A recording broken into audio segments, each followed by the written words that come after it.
Boa tarde a todos. A gente vai seguir aqui na sequência a gente vai falar sobre espiritualidade como atributo humano, né?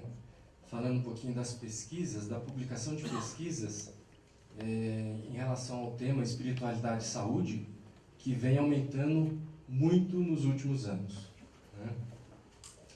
Bancos bibliográficos internacionais, como o PubMed, dão conta de que, até 2015, a gente teve publicado cerca de 30 mil artigos científicos relacionando espiritualidade, religiosidade e saúde, né? Então é um tema que vem crescendo muito nos últimos anos. Mas o que as pessoas comuns gostariam de saber, né? O que os cidadãos comuns gostariam de saber em relação à espiritualidade e saúde? Eles querem saber se isso faz bem, né? Espiritualidade e religiosidade, esse tema faz bem, né? Se fosse um mineiro, perguntaria, que trem é esse? Esse trem é bom mesmo, né? É de comer? Então, assim, espiritualidade e saúde nos ajuda a enfrentar as doenças, ou nos previne de algumas doenças, né? Ter espiritualidade ou religiosidade ajuda a curar mais fácil, mais rápido, né? Deixa a gente com mais qualidade de vida, a gente vive mais, né? E as pesquisas vêm mostrando resultados abundantes nesse sentido. Tanto as pesquisas que mostram a associação entre a espiritualidade, religiosidade e a saúde, quanto pesquisas que mostram quais ferramentas que aguçam a nossa capacidade de detectar e quantificar espiritualidade e religiosidade.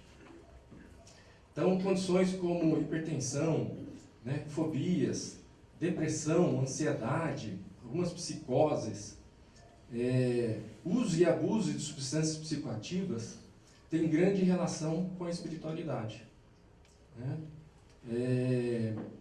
Também desfechos clínicos, né, em relação à mortalidade geral, mortalidade por todas as causas, qualidade de vida, estado de saúde, têm sido estudados com desenhos de pesquisa bastante audaciosos, né, com desfechos clínicos muito favoráveis à associação entre espiritualidade e saúde.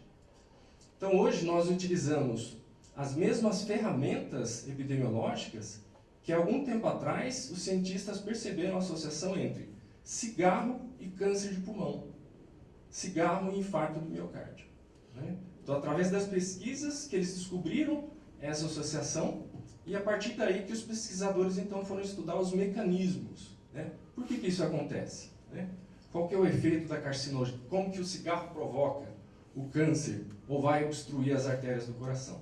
Então a gente tem essa associação grande, hoje em dia, sobre da espiritualidade e religiosidade com a saúde. Então, quando a gente está falando de espiritualidade, religiosidade, é bom a gente ter alguns conceitos para diferenciar, inclusive, né? E aí, quando a gente vai atrás de conceitos, a gente vai atrás dos principais pesquisadores na área, né? O Harold Koenig é um psiquiatra norte-americano da Universidade de Duke, que tem mais de 40 livros publicados sobre a questão da espiritualidade, mais de 300 artigos científicos publicados. Nós temos um brasileiro que publica bastante também em relação à espiritualidade, o Alexander Moreira, né? E já publicou, agora recentemente, 100 artigos científicos da relação da espiritualidade com a saúde. E o que diz Koenig? A espiritualidade pode ser compreendida como a relação com o sagrado ou o transcendente. Aí Deus, seja o nome que a gente dê, né? Deus, poder superior, realidade última. E Rutherford, que é um psiquiatra também norte-americano, que estudou bastante a questão da experiência de quase morte entre os veteranos de guerra nos Estados Unidos, diz que a espiritualidade tem a ver com o domínio do espírito, Deus ou deuses, almas, anjos e demônios. Algo invisível e intangível que é a essência da pessoa. Então, espiritualidade é a ver com sentido, propósito ou sintonia com o transcendente. Essa é a definição para a espiritualidade. E aí é sobre religiosidade, os mesmos autores.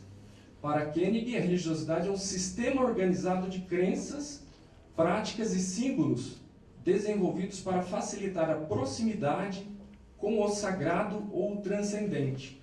Então, aquilo que nos aproxima da espiritualidade, da religiosidade. Então, é um caminho para o transcendente, né? Para o sagrado. Porque o que é o sagrado? Sagrado é algo que está à parte. Está nesse mundo, mas não é desse mundo, porque tem uma dimensão que não pode ser apreendida, né? E aí, religiosidade para Rufort diz que as religiões são instituições organizadas em torno da ideia do espírito, a partir da qual a religiosidade se desenvolve. Então foi o que o Moacir estava aqui falando. Quando a gente vai prestar um serviço de assistência, como a capelania, a gente precisa de uma organização, né? Então, essa instituição, essas regras, essa disciplina é a religião que vai dar, né? Nós vamos exercer, então, a nossa espiritualidade através de uma instituição, né? E aí, tomando um pouquinho também do que ele falou sobre Freud, né? Que Freud não fez uma pesquisa, né? Se espiritualidade e religiosidade é importante ou não para as pessoas, ou se isso influencia a saúde. É o que ele falou, foi uma opinião pessoal, né? E através dessa opinião pessoal, muitos profissionais de saúde são formados ainda hoje, né? E as pesquisas vêm mostrando o quê? Que tem relação sim. Não só tem relação, como a grande maioria dos pacientes querem que seus médicos falem sobre a sua religiosidade, querem que questionem, né? Ou os outros profissionais de saúde, né? A enfermagem, todos os profissionais de saúde, os pacientes gostariam que isso fosse abordado. Que nem a espiritinha que o Moacir passou, né? Que o paciente reclama que ele só ganha presentes, bolo, doce, né? E dos profissionais de saúde? Ninguém aborda esse assunto, ninguém questiona, né? Porque essa é a formação que ainda predomina na formação dos profissionais da saúde. Então a religião parece ser o quê? A ponte que favorece o nosso encontro com o sagrado. Não é o sagrado em si, né? Em metáforas, religião é o sapato e o caminho é a espiritualidade. A gente pode utilizar várias metáforas para tentar comparar os termos, né? Religião é como uma escola de mergulho ou alpinismo, ajudando a pessoa a mergulhar ao encontrar as culminâncias do encontro com Deus, né? Às vezes a gente se matricula numa escola e não consegue aprender a mergulhar. Matricula em outra escola, também não consegue mergulhar. A gente tem que fazer o nosso esforço, né? Então, a religião seria esse mecanismo, essa instituição que te favorece a desenvolver a sua própria espiritualidade. E aí, será que a gente confunde, então, espiritualidade e religiosidade? Todas as vezes em que esse papel é confundido, o relativo se confunde com o absoluto e os descaminhos da religião em cumprir sua função de apaziguamento se desvanecem em meio a ilusões e vaidades humanas. E aí a história de que muitos se apegam à letra que mata, se esquecendo do espírito que vivifica, apegando-se a rituais, dogmas e esquecendo de colocar acima de tudo o amor a Deus, a si e ao próximo, né? Você acaba esvaziando um pouco a sua espiritualidade de tanto se preocupar em cumprir os dogmas, os rituais, né, daquela religião. E aí a gente divide então a religiosidade intrínseca e extrínseca. O que seria essa religiosidade intrínseca e extrínseca? A religiosidade intrínseca tem a ver mais com os aspectos íntimos, aquilo que a pessoa apreende da sua religião e passa a exercer no seu dia a dia, né? Seja no contato com as pessoas, da família, no trabalho, né? A religião assume então um papel central na vida do indivíduo. Ela exerce aquele aprendizado, né, da espiritualidade que aquela religião preconiza. E a religiosidade extrínseca tem a ver com mais o aspecto externo da comunidade, da sensação de pertencimento, né, a um grupo de pessoas. E aí se valoriza mais os aspectos externos. A religião serve como status, né, ou forma de conseguir alcançar outros fins de interesse próprio. E aí o status de você pertencer a uma mesma religião de algumas pessoas, né? E aí, em relação à religiosidade, o que ela... qual o conceito que a gente trabalha bastante em relação às pesquisas, né? O coping religioso. O que é o coping? É o uso que a gente faz da religiosidade e da religião para lidar com o estresse, né? É o suporte que a religião e a espiritualidade fornecem em situações em que o indivíduo tem a impressão de não conseguir atravessar sozinho. Então esse é o chamado coping religioso espiritual. A relação do coping com a religiosidade intrínseca é a relação do indivíduo com a comunidade, numa esfera mais religiosa, conferindo o sentido do pertencimento, né? E o coping, a religiosidade intrínseca, que tem mais a ver com a espiritualidade, é a experiência do indivíduo com ele mesmo e com as forças sagradas da vida, na atribuição de sentido e significado para as experiências vividas, né? Então, o coping é o suporte que a religião dá, ou a força que ela dá para a gente enfrentar o estresse do dia a dia. E o que a gente pergunta é, será que existe só coping positivo? Né? Será que a religião só nos ajuda? Será que existe algum momento que alguma religião ou as religiões podem nos prejudicar? Né? Então a gente vai ver que existe o coping positivo quando as interações entre indivíduos e o suporte oferecido pela religião e o ambiente religioso promovem bem-estar. Então, eu pratico aquela religião, né, eu utilizo daqueles ensinamentos para me favorecer. Então, eu utilizo o perdão, tudo aquilo que a minha religião preconiza, me ensina, né, ajudando os outros, isso me faz bem, né? E aí existe o coping negativo, quando pode ser fatores de adoecimento e isolamento. Vai muito numa questão do que a religião traz de punição, né? Eu estou sofrendo isso porque eu causei alguma coisa a alguém no passado, né? Então eu me sinto punido, né? Vem muito também das questões com um Deus punitivo, né? Então, delegação da resolução integral dos problemas por parte de Deus, como se eu não tivesse muito o que fazer naquela situação ou naquela doença. Eu tenho que aceitar, só isso. Esse é o coping negativo. E em relação à espiritualidade não religiosa, vocês acreditam que exista alguém que tem espiritualidade e não tem uma religião? Será que existe? Alguns autores citados aí, como Victor Frankl, Maria Corby, Robert Salomon, dizem o que seria isso? É a busca do espírito humano de dar sentido à vida, vendo na vida o mistério que doa beleza, serenidade e arte de viver.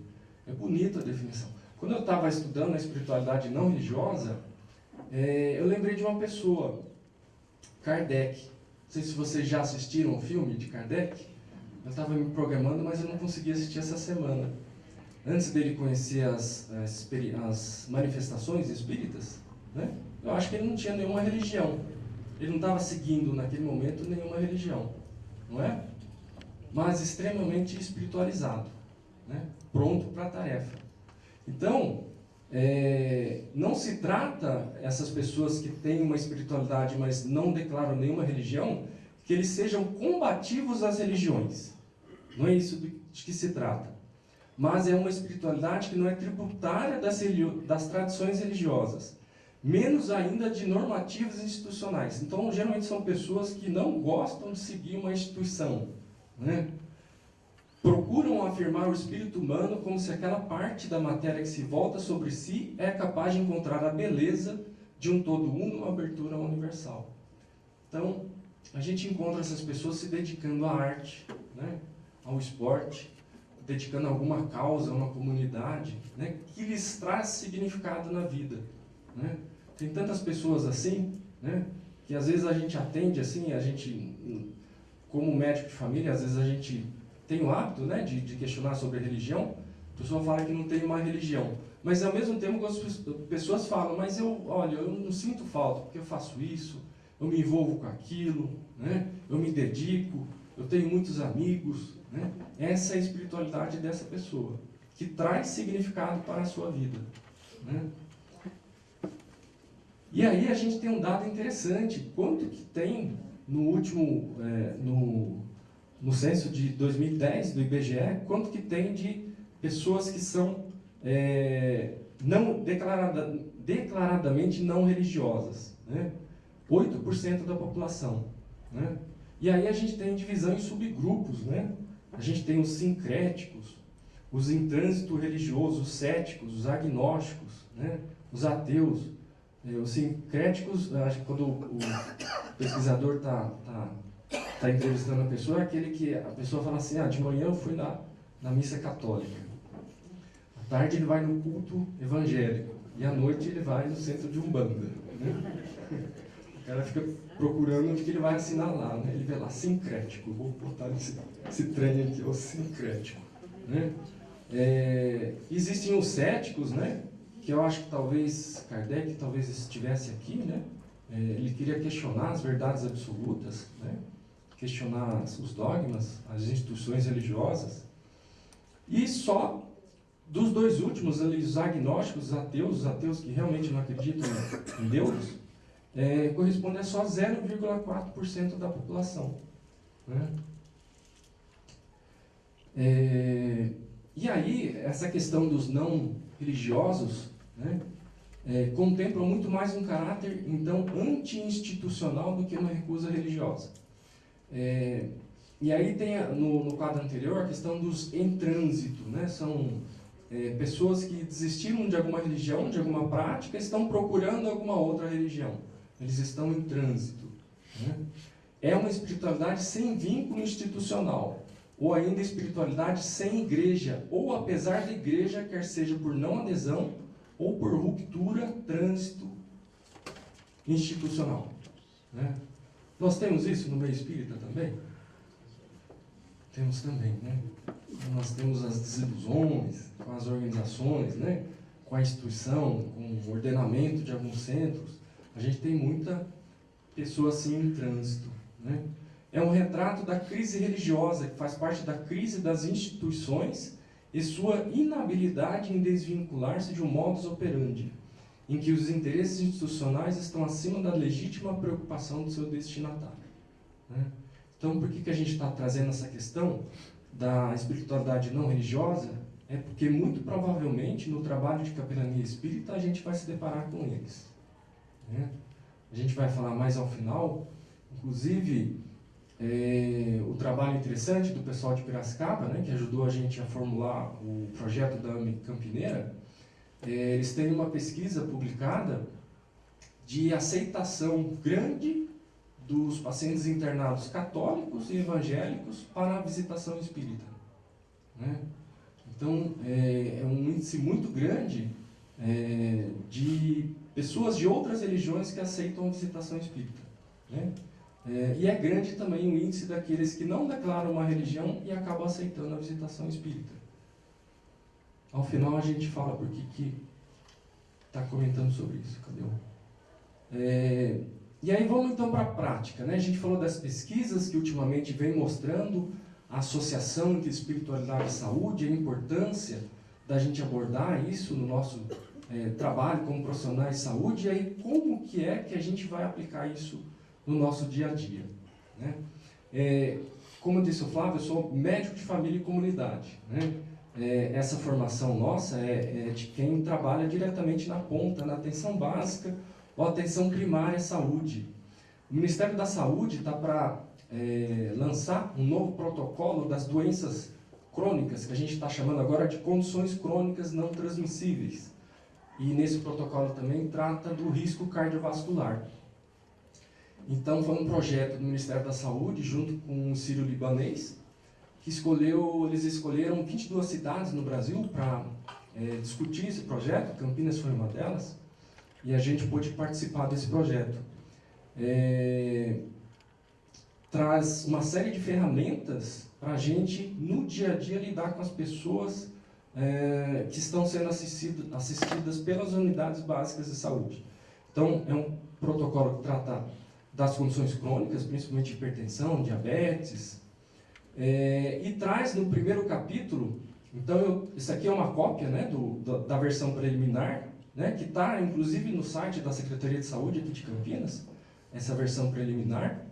A gente sugeriu algumas modificações que o Ministério então está para publicar, e nesse primeiro capítulo ele traz uma série de instrumentos que ele considera como facilitadores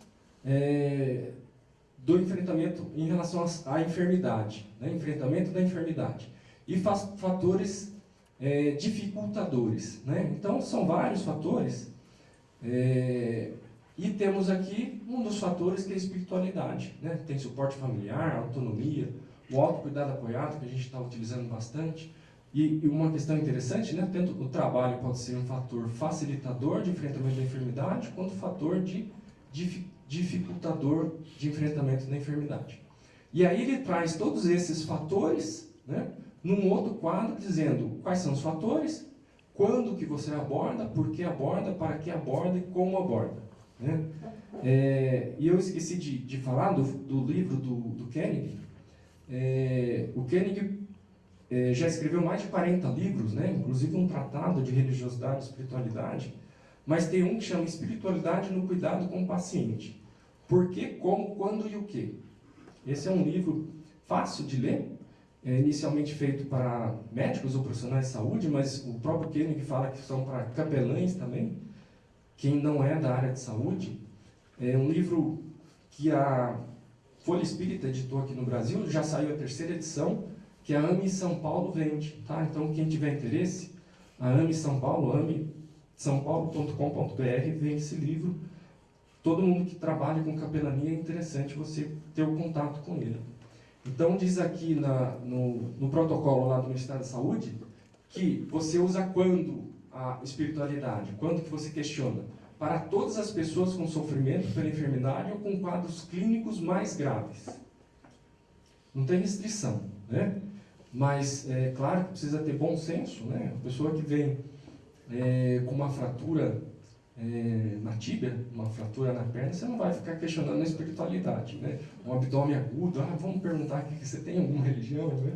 Vamos resolver o quadro. Mas os quadros clínicos mais graves, ou aquelas pessoas que você tem uma longitudinalidade, né, que é um atributo da atenção primária, é importante você questionar. Mas por que é importante? Isso aqui é o que está escrito lá no que vai ser lançado pelo Ministério da Saúde. A espiritualidade é um fator psicossocial diretamente associado a melhores desfechos clínicos em doenças crônicas. Está comprovado isso, né? Então, quem tem uma religiosidade, uma espiritualidade, tem um desfecho clínico melhor.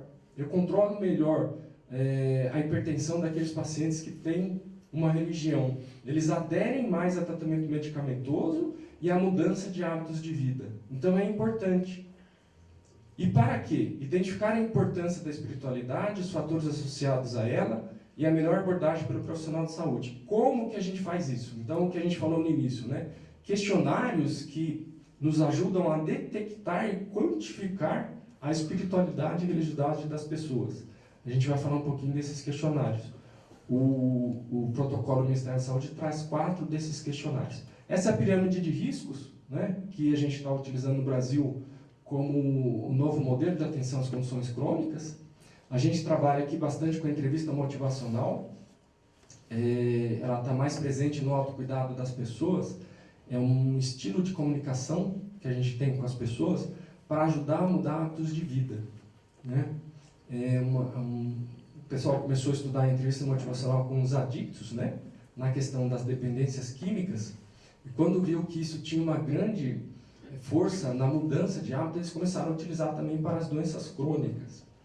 Então, para o hipertenso, o diabético, que precisa fazer atividade física, melhorar a alimentação, fazer o manejo, o controle do estresse, a entrevista motivacional é bem interessante. Tem uma amiga nossa que é homeopata, que eu acho que não está aqui, ela trabalha como dialogadora espírita, e ela também diz que está utilizando a entrevista motivacional no diálogo com os espíritos. Bem interessante, porque o centro da atenção é a pessoa, né?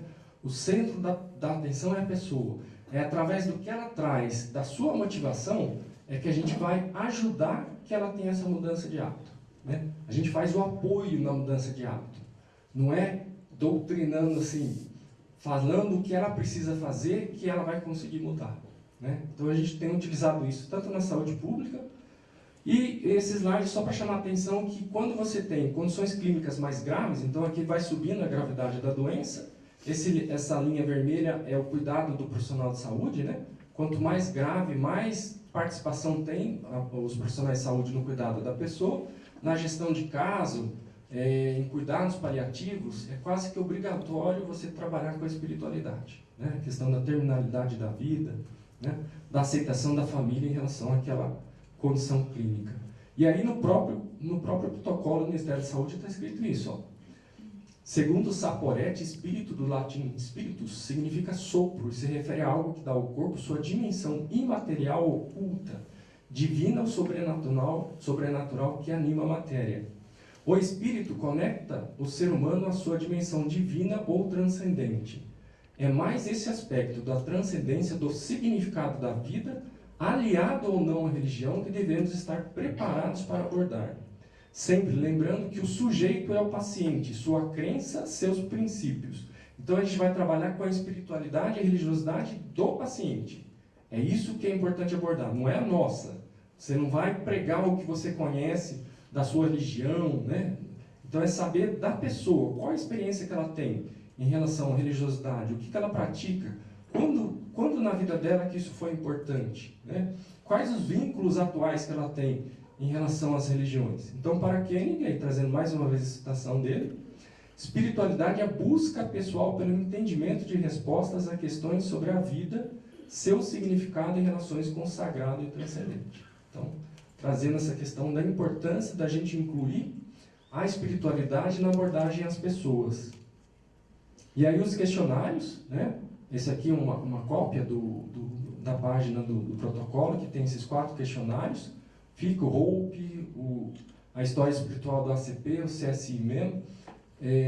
O mais utilizado é o FICA. Interessante porque quando a gente trabalha com capelania, alguns hospitais já trabalham com esses questionários, inclusive para detectar quem que quer receber a visita, né, do capelão, né? Então, lendo aqui rapidinho o questionário FICA, que é interessante, que está nesse livro do Koenig, né? F de fé. Você se considera religioso ou espiritualizado? Você tem crenças espirituais ou religiosas que te ajudam a lidar com problemas? Se não, o que te traz significado da vida? Você vê que não se prende apenas à religião, né? Se você não tem uma religião, o que te traz significado na sua vida? Então aqui eu estou investigando a espiritualidade, né? Que importância você dá para a fé ou crenças religiosas em sua vida? A fé ou crenças já influenciaram você a lidar com estresse ou problema de saúde? Em que fase da sua vida isso foi importante, né? Quando você adoeceu, você procurou a religião? Você tem alguma crença específica que pode afetar decisões médicas ou o seu tratamento? É importante, né, na questão das testemunhas de Jeová, você saber disso, né? E em relação, então, à comunidade, você faz parte de alguma comunidade religiosa ou espiritual? Ela te dá suporte? Como que é dado esse suporte? Existe algum grupo de pessoas que você realmente ama ou deseja, ou que seja importante para você, né? Comunidades como igrejas, templos, centros, grupos de apoio são fontes de suporte importantes, né? Você participa da AMEC? A AMEC é importante para você? Como que é a sua relação com os membros da AMEC, né? Como é que o Flávio fala? Os confrades, né?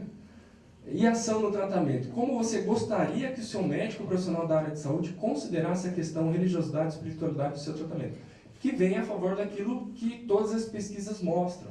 Os pacientes gostariam que o médico ou o profissional de saúde questionasse a sua religiosidade ou a sua espiritualidade, né? E a última pergunta: indique, remeta a algum líder espiritual religioso. Por exemplo, se a gente tem levado essa discussão para algumas equipes de saúde, né? E o pessoal arregala os olhos assim: nossa, a gente pode falar sobre isso, né? A gente pode perguntar de que religião que é a pessoa? Pode, deve?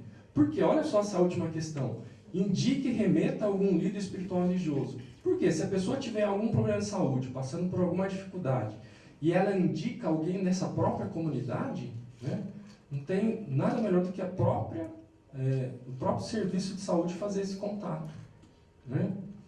Às vezes a pessoa pode indicar um líder religioso, uma religião, um grupo religioso da sua comunidade que ela se afastou, né?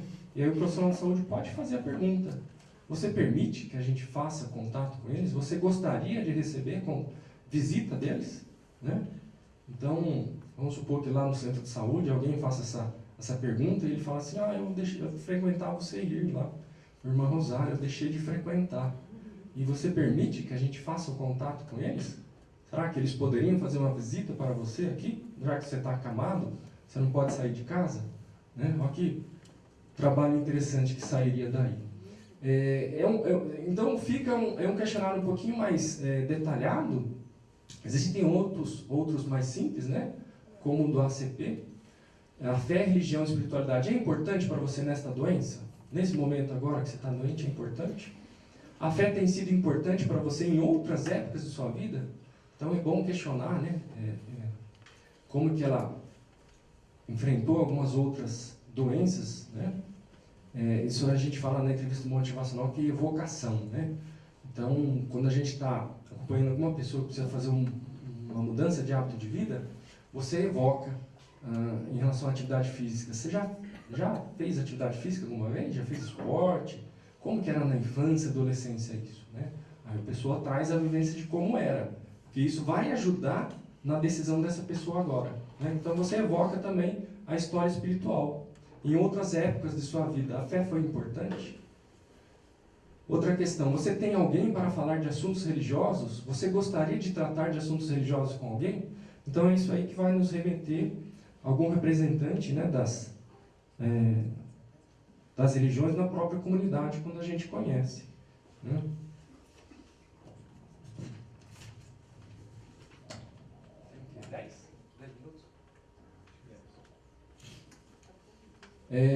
E aí, assim, não é só o questionário, né, aplica, e aí, o que faz? Então, todo esse protocolo, no final de todo instrumento, tem resultado e que fazer.